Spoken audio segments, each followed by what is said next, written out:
살아가길 바랍니다. 이런 성도가 되어야 합니다. 이런 성도가 되어야 합니다. 이런 성도가 되어야 합니다. 이런 성도가 되어야 합니다. 오늘 은혜 나누고자 할 말씀 제목입니다. 이번 주와 다음 주에 계속해서 두 번 같은 본문 말씀 가지고 이 말씀의 은혜를 나누기를 원합니다. 중국 노나라 때에 공무제라는 사람이 있었습니다. 그가 어느 고을 원님으로 가게 되었어요. 그런데 하필이면 그가 고을을 다스리고 있을 때에 이웃 나라인 제나라에서 공격을 해왔습니다. 그 고을에 있는 병사들이 그 제나라 군사를 막을 힘이 없어서 어쩔 수 없이 성 안으로 도망가야만 했습니다. 마침 그때가 보리 추석이었습니다. 그래서 그냥 성 안으로 들어가면 제나라 군사들이 그 보리들을 다 가져갈 것이 뻔하니까 이 공무제 이제 그 밑에 있는 부하들이 공무제에게 제안을 했습니다.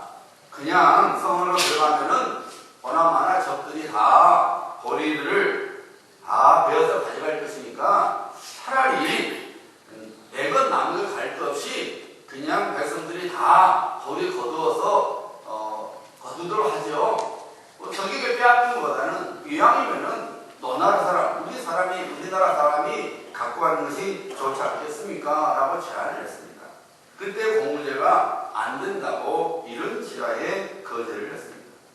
결국 제나라 군사들이 그 마을에 있는 모든 보리를 다 취소해 가버렸습니다. 나중에 이것을 알게 된 노나라 임금이 크게 화를 내면서 공무제를 위적행위로 재판을 했습니다. 신문을 받을 때에 공무제가 왕에게 이렇게 말했습니다. 제가 한순간 적을 이롭게 한 것은 사실입니다. 그러나 아무리 상황이 어렵다고 해도 백성이 남의 것을 마음껏 약탈할 수 있다는 생각을 심어주면 안 될 것이라고 생각했기 때문에 보리를 거두도록 못하겠습니다. 만약에 그렇게 하지 않았다면 나중에 백성들이 피땀 흘려서 살 생각을 하지 않고 남의 것을 공짜로만 얻을 생각을 하고 살게 될 것입니다. 백성들에게 아무리 급한 상황일지라도 남의 것을 가져서는 안 된다는 생각을 심어주고 싶었습니다. 도둑놈 신고, 노예 신고는 10년이 지나도 고칠 수 없습니다. 이 말들은 노나라 임금이 공무제에게 벌을 내리는 것이 아니라 오히려 상급을 내렸다 합니다. 사람은 바른 정신을 갖는 것이 매우 중요합니다. 사람이 어떤 정신을 갖고 사느냐에 따라서 삶의 내용은 엄청난 차이를 가져오게 되어 있습니다.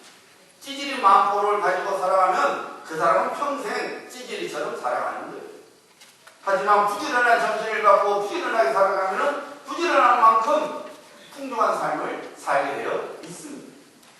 여러분, 누군가를 변화시키거나 감동을 주는 것은 내가 갖고 있는 물질이나 물건이 아니라 정신 혹은 마음입니다.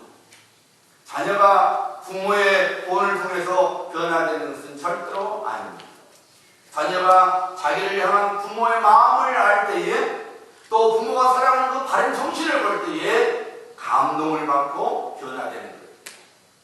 여러분, 다이아몬드 반지가 배우자를 감동시켜주는 겁니까? 물론 한 일주일 정도는 합니다. 하지만 누군가가 자기보다 더 좋은 반지를 끼고 있으면 그것을 보는 순간 감동은 사라지고 마는 거예요. 이왕이면 사줄 바에야 저렇게 좋은 것 사주지 하고 오히려 불평이나 안 하면 다행이지. 여러분, 배우자를 감동시키는 것은 진실된 마음이에요. 배우자를 향한 진실된 마음이 자기 배우자를 감동시키는 것입니다. 사람에게 정신이 얼마나 중요한지 모릅니다. 그래서 우리는 흔히 이런 말을 하죠. 호랑이에게 물려가도 뭐만 차리면? 정신만 차리면 살아날 수 있다. 가끔 엉뚱한 짓을 하면 뭐라 그럽니까? 당신이 지금 정신이 있는 겁니까? 없는 겁니까? 친구 사이는 뭐라 그래요? 너 지금 정신 출장 버렸냐? 정신이 바짝 차려야 된다는 것이죠. 바른 정신이 있어야 된다는 것이죠. 지난 화요일에 우리 김유자 성모님 따님이 마리아장에게 갔어요. 다른 때는 그 의자에 앉아있는데 그날은 침대에 누워 자고 있더라고요. 그래서 자는 걸 깨우는 거 좀 미안해서 그냥 조용히 기도만 하고 막 떠나러 가는데 눈을 떠서 저와 제 아내를 바라보더라고요.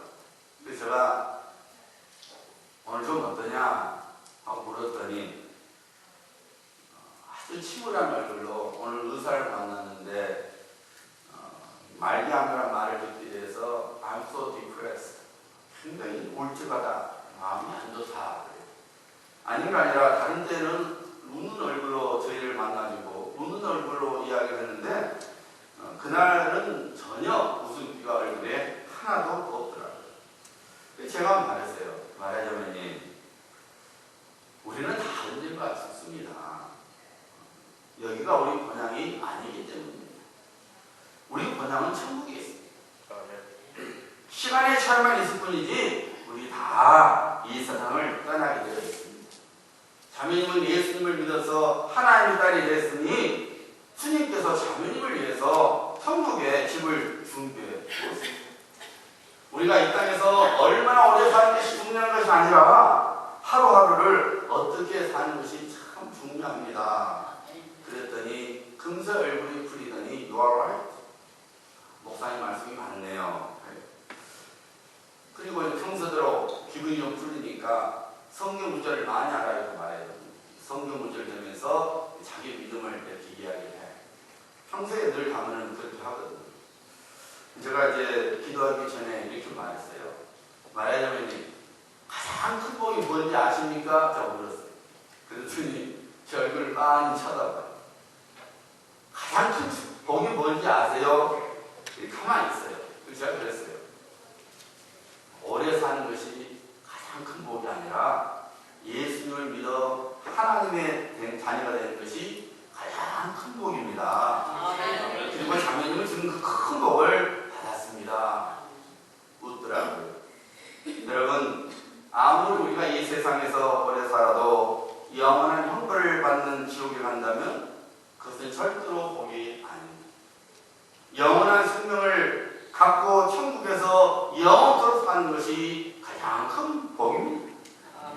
제가 집으로 돌아오면서 차 속에서 이런 생각을 해봤습니다. 우리 교회 성도님들은 어떤 믿음을 갖고 오늘도 살고 있을까? 하루하루 살아갈 때 내 교인들은 어떻게 살아갈까? 그 믿음을 삶 속에서 드러내며 살고 있는지 여러분들은 한번 스스로 질문을 던져봐야 합니다.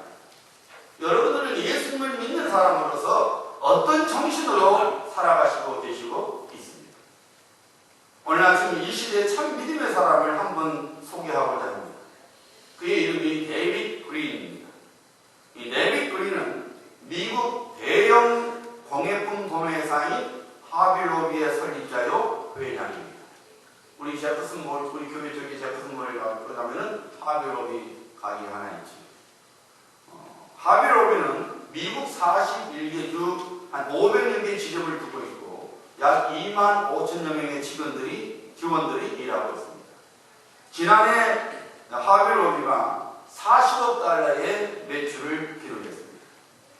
올해 72세인 이 그린 회장은 그 미국 40대 부자 중에 79위로 45억 달러의 순자산을 갖고 있는 것으로 나와 있습니다. 그가 포브스 잡지와의 인터뷰에서 이렇게 말했어요. 당신이 뭔가를 갖고 있다면 그것은 우리 창조주가 주신 것입니다. 그래서 보세요 하나님, 이 모든 것은 당신 것입니다. 이것들을 다 당신께 드릴 것입니다. 라고 말할 수 있어야 합니다. 그런데 실제로 1997년부터 매년 크리스마스와 부활절이 되면 미국 전역 주요 신문에 수십만 달러를 들어서 예수 그리스도의 탄생과 부활을 알리는 전면 광고를 해오고 있습니다. 2004년에 1,050만 달러를 주고 산 공장 부지를 기독교 대학인 리버티 대학에 기부를 했습니다. 2007년에는 1,600만 달러어치의 땅을 사서 성경대학인 시온 성경대학의 캠퍼스로 쓸 수 있도록 또 기부를 했습니다. 최근에는 800만 달러를 들어서 워싱턴 DC 한 건물을 사서 자기가 평생 모아온 성경들을 전시하는 성경박물관을 만들어서 2017년에 개장할 예정이라고 합니다. 뿐만 아니라 그는 원호프 파운데이션이라는 이 재단을 통해서, 기독교 재단을 통해서 아시아와 아프리카의 4세부터 14세의 어린아이와 티네이저들에게 하나님의 말씀인 성경책을 배워가는 일에 기부를 하고 있고, 또 Every Home for Christ라는 그런 또 기독교 재단을 통해서 모든 가정에 성경을, 하나님의 말씀인 성경을 주자, 또 이런 귀한 사업을 하고 있습니다. 뿐만 아니라 100개국 이상에서 14억 개의 전도지를 만들어서 배포하도록 재정 후원을 하고 있습니다. 그가 복음 전파사에게, 하나님 회사에게 약 5억 달러의 돈을 기부하고 있습니다.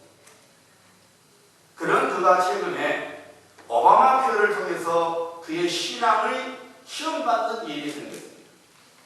오바마 케어는 회사들이 직원들에게 제공하는 건강보험에 그 여직원들의 피임도 커버되어야 한다고 규정하고 있습니다.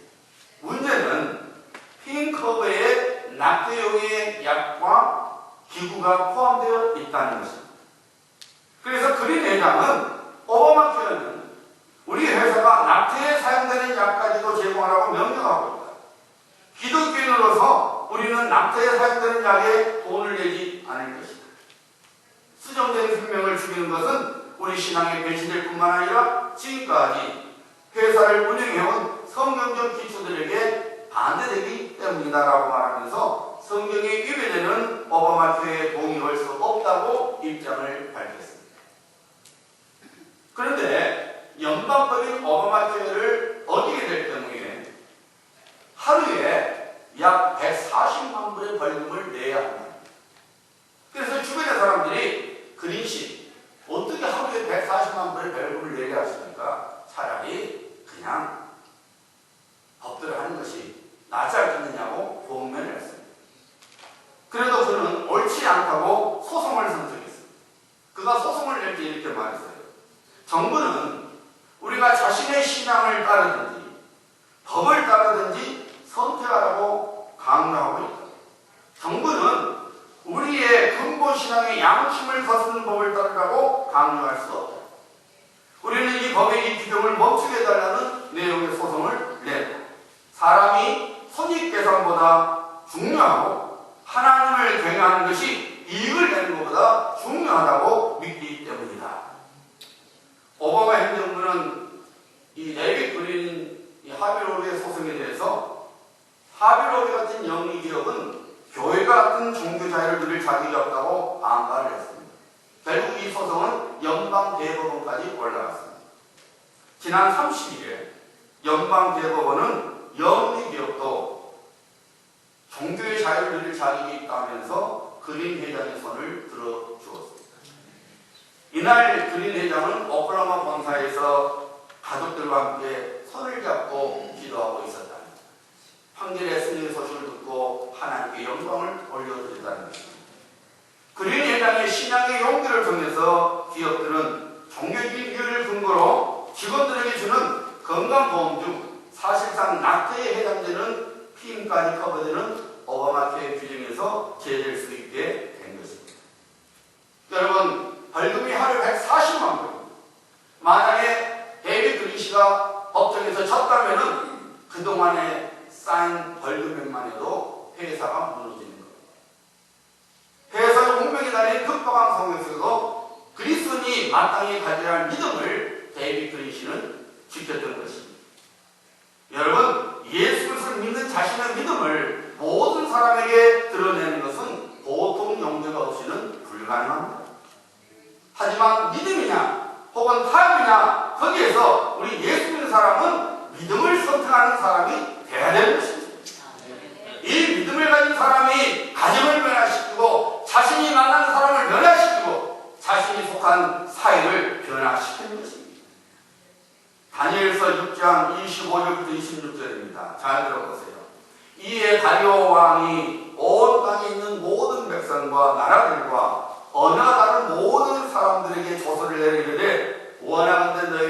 수천강이 있을지어다.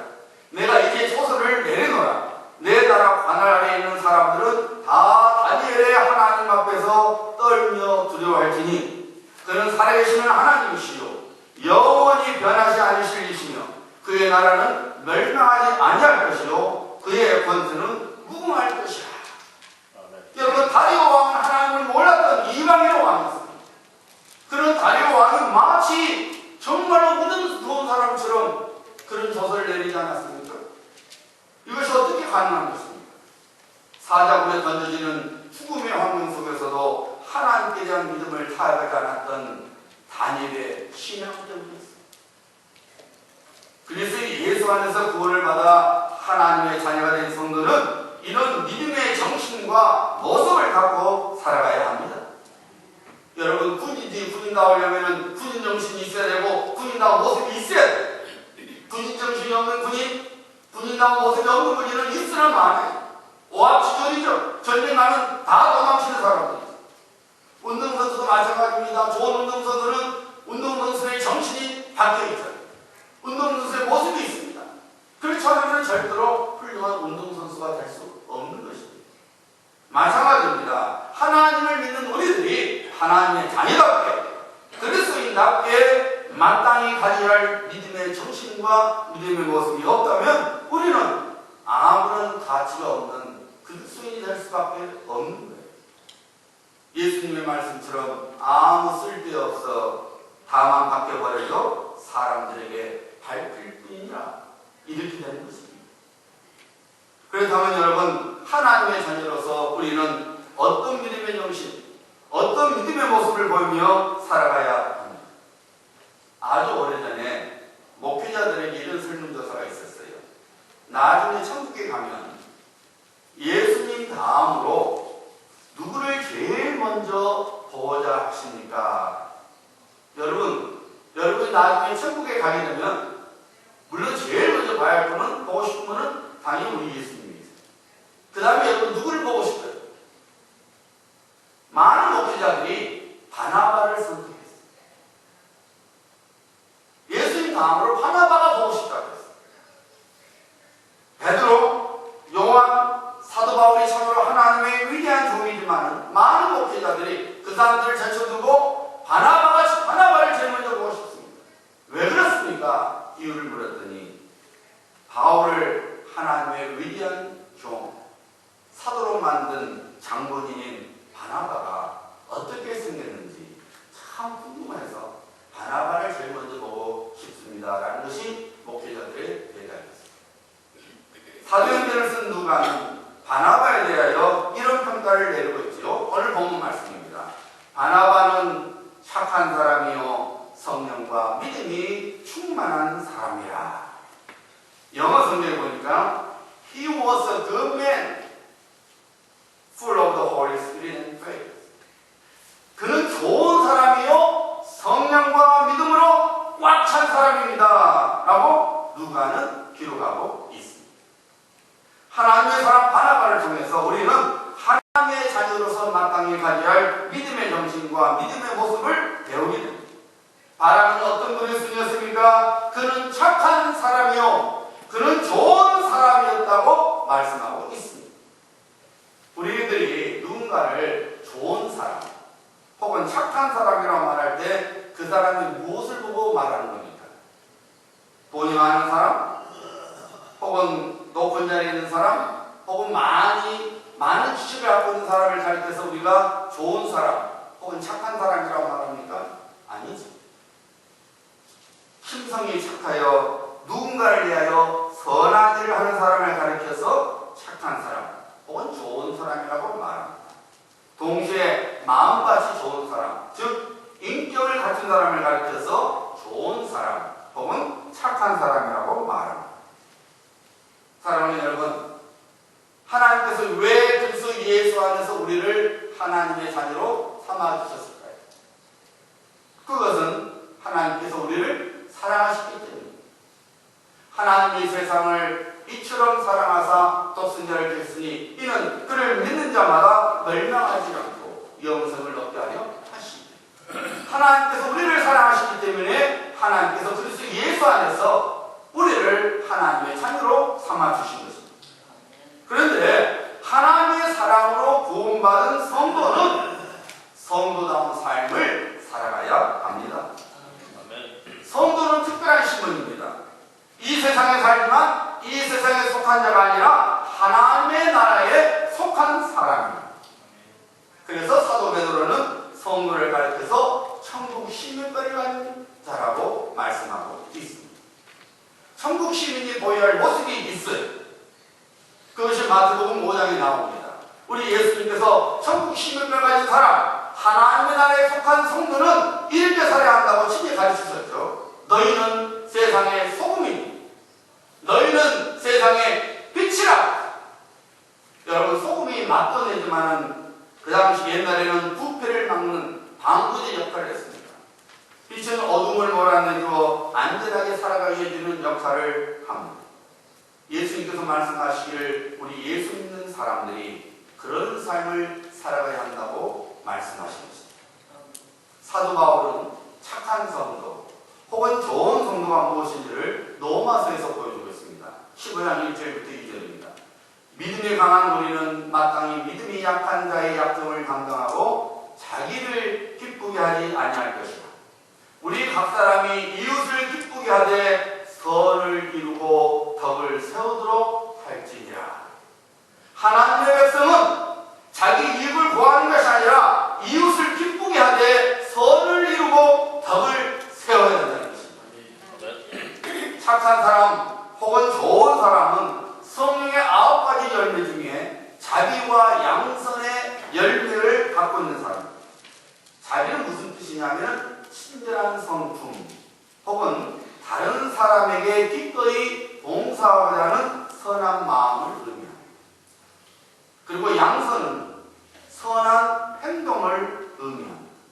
그러니까 자비는 마음의 상태를 나타낸다면 양선은 그 자비가 행동으로 나타나는 것을 의미합니다. 그러니까 여러분, 우리가 착한 사람, 좋은 성도가 되고자 한다면 우리는 자비와 양선 두 가지를 다 갖고 있어야 된다 그 말입니다. 만약 우리들에게 양선은 없고 자비만 있으면 우리는 무기력한 사람에 불과합니다. 불쌍하게 여기는 마음이 있으면, 즉 자비가 있다면 그 사람을 위해서 능동적으로 무언가를 해야 하는 양선이 있어야 합니다. 그냥 마음으로만 저 사람 참 안 됐다 하고 어떤 행동을 취하지 않는다면 그 마음은 아무 쓸모 없는 겁니다. 즉 행함이 없으면 선한 마음은 아무 효력이 없다 그 말입니다.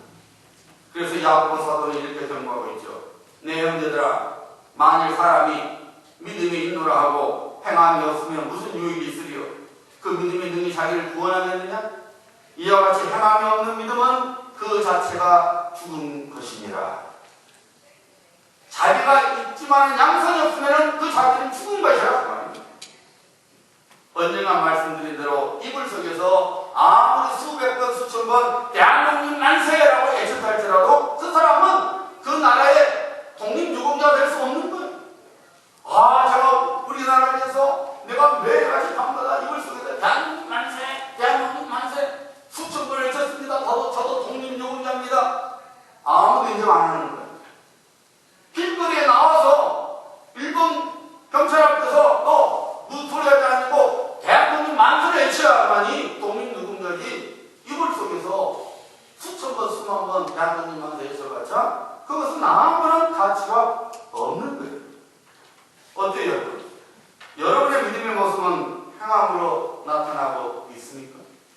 아니면 입으로만 혹은 속으로만 믿습니다 하고 말하는 무기력한 그 자체로 이미 죽어버린 믿음을 갖고 있지는 않습니다. 저는 개인적입니다. 하나님 말씀이 아니에요. 개인적으로 죽음을 무서워하는 것은 믿음이 없거나 천국에 있는 것을 믿지 않는 증거라고 생각합니다. 그래서 예수님을 믿는 사람들이, 여러분들이 만약 예수님을 믿는다 하면서 죽는 것을 무서워하면은 참 불쌍하네, 그 마음이 저절로 들어요. 여러분, 사도 바울이 말하고 말씀했어요. 내 안에 사는 것은 누구니? 그리스도시니 죽는 것도 뭐라고 여러분? 유익함이라 했어요. 죽는 것도 유익함이라 했을 때도 여기서 나오는 to die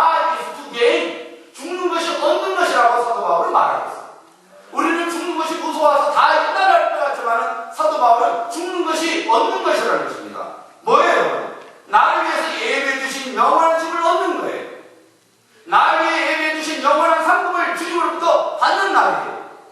더 이상 울지 않아도 되고, 고통받지 않아도 되고, 수고하지 않아도 되고, 무서워하지 않아도 될 뿐만 아니라 영원한 안식과 평강이 주어지는 겁니다.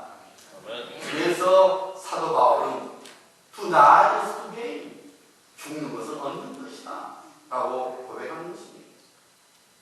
사랑하는 성도님들, 제발 죽는 것을 걱정하지 말고 하루하루를 주님과 함께 살아가고 있는 것, 그리고 주님 뜻대로 바르게 살아가고 있는지를 걱정하는 성도님들 되시기를 주님의 이름으로 권면합니다.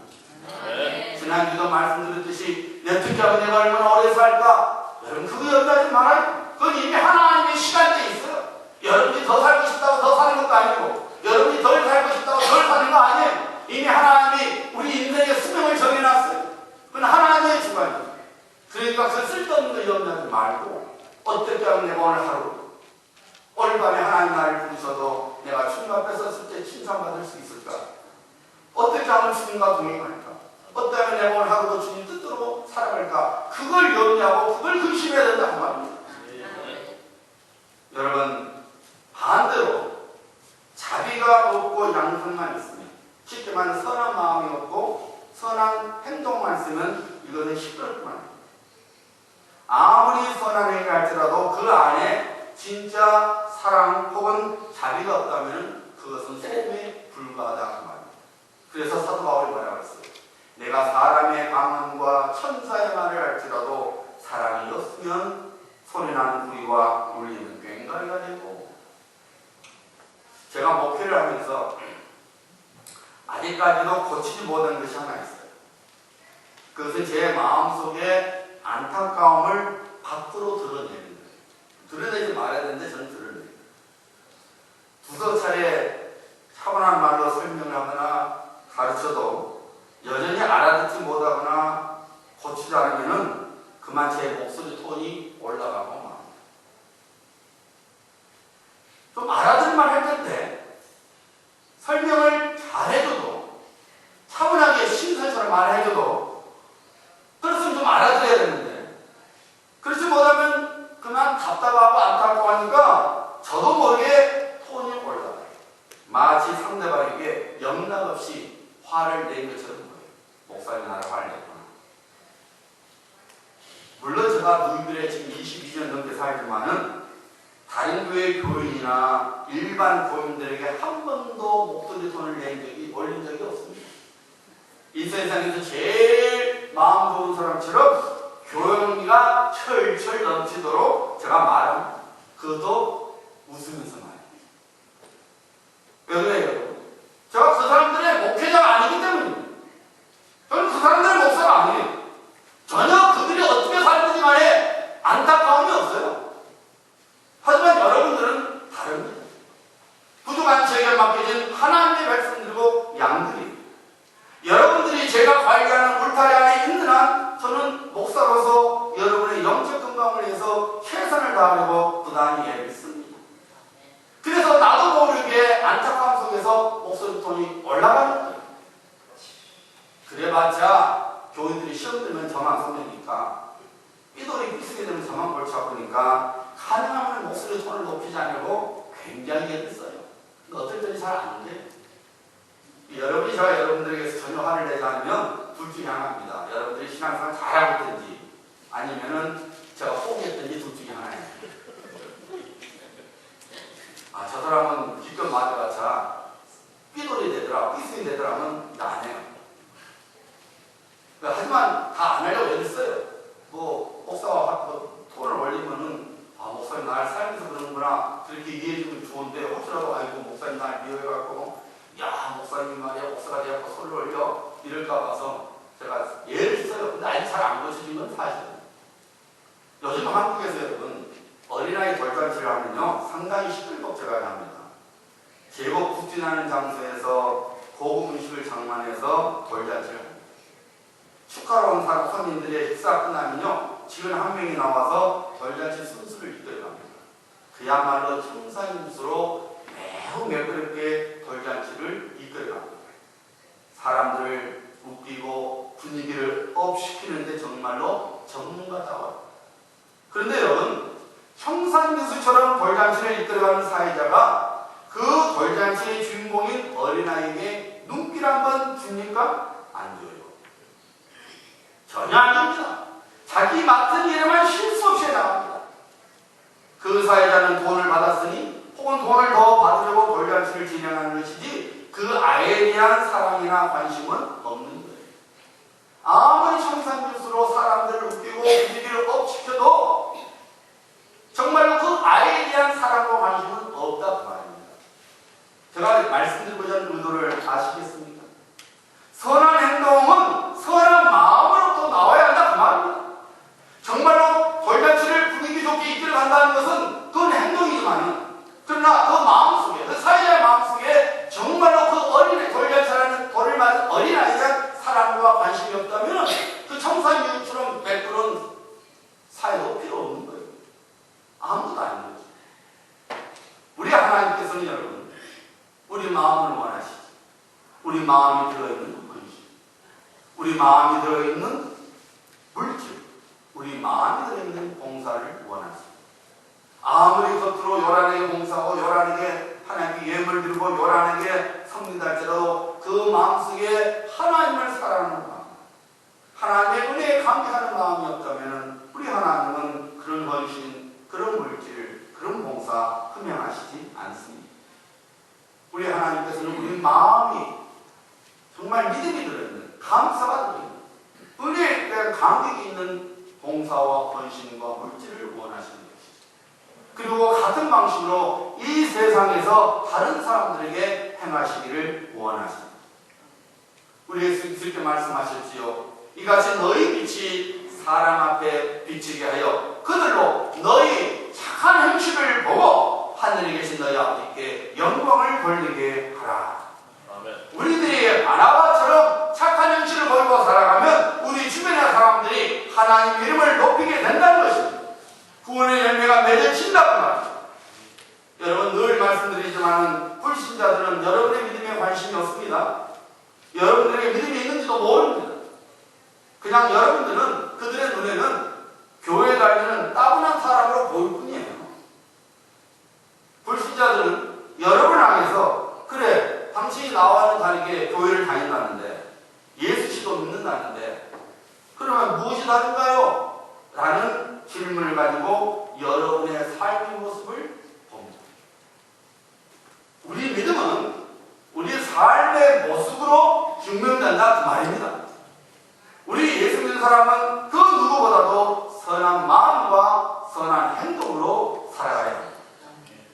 제가 어느 글을 읽은 적이 있어요. 참으로 공감이 되는 글이었습니다. 그 글의 내용이 결론이 이겁니다. 그리스도인은 세상이 들여다보는 진열장이다. 우리 예수 믿는 사람이 누구냐? 그리스도인은 이 세상 사람들이 들여다보는 진열장, 쇼윈도라는 것입니다. 무슨 의미입니까? 여러분들이 진열장, 쇼윈도의 그 기능이 뭔지를 알면은 이 말씀이 무슨 뜻인지 금방 알 수 있죠. 쇼윈도가 뭡니까? 여러분? 제품을 사람들에게 소개해 주어서 사람들 하여금 그 제품을 사도록 도와주는 역할을 합니다.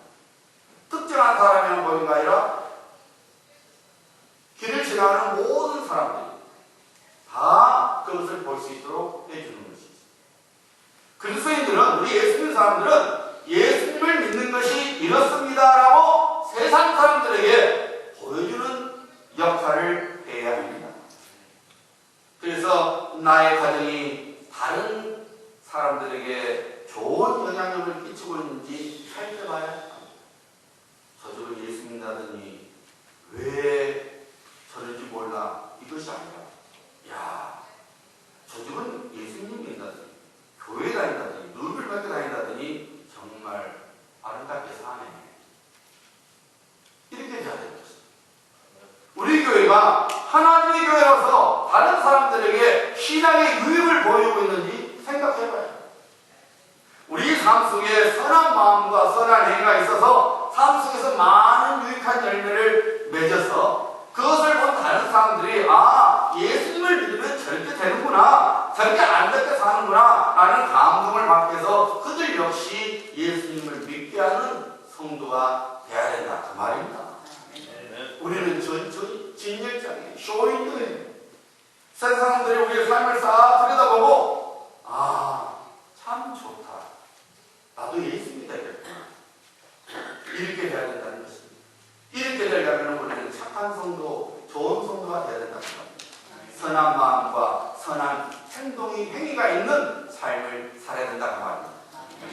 사랑하는 성도님들, 예배당에 와서 하나님께 진실함으로 예배를 드리는 것은 매우 중요합니다. 왜냐하면 예배가 빠진 믿음 생활은 절대로 건강한 믿음 생활을 할 수 없기 때문에 잊지 마시기 바랍니다. 성도를 성도답게 만들어주는 것은 예배입니다. 하나님께 와서 하나님께서 주시는 은혜를 받아야 됩니다. 하나님의 은혜 없이는 절대로 신앙생활을 유지할 수 없습니다. 그런데 성도들에게 또 하나 매우 중요한 것이 있는데 그것은 교회 밖에 여러분의 삶의 모습입니다. 여러분의 가정에서, 여러분의 직장에서, 여러분의 생활통에서 예수님을 믿는 사람으로서의 모습이 드러나야 합니다. 예수님께서 말씀하신 대로 소금 같은 삶, 빛과 같은 삶을 보여야 합니다. 누가 봐도 인격을 갖춘 사람이 되어야 합니다. 누가 봐도 좋은 사람이요, 착한 사람이 되어야 합니다. 하나님께도 신실한 사람이요, 세상에 대해서도 진실함과 정직함과 착함의 사람이 되어야 합니다. 바로 이것이 빛의 삶이요, 소금의 삶이고, 이런 우리의 모습을 들여다보는 그 누군가가 하나님의 이름을 높여드리고 하나님께 오는 역사가 일어나는 겁니다. 그래서 예수 안에서 구원을 받은 사람은 이런 사람이 돼야 합니다. 이런 삶을 살아가야 합니다. 잊지 마시기 바랍니다. 우리가 하나님의 자녀됨은 우리의 삶으로 증명되는 것입니다. 성도는 무리한 사람이 되지 말아야 합니다. 성도는 자기만의 유익을 구하는 사람이 되지 말아야 합니다. 성도는 다쳐진 마음으로 살지 말아야 합니다. 성도는 인색한 사람이 되지 말아야 합니다. 성도는 어떤 사람이 되어야 합니까? 선한 마음과 선한 모습을 드러내는 사람이 되어야 합니다. 하나님의 사람 바나바를 사람들이 이렇게 말했습니다. 바나바는 착한 사람이다. 바나바는 선한 마음과 선한 행위로 그를 만난 모든 사람들에게 감동을 줍니다. 예수님께로 오게 하는 그런 착한 삶을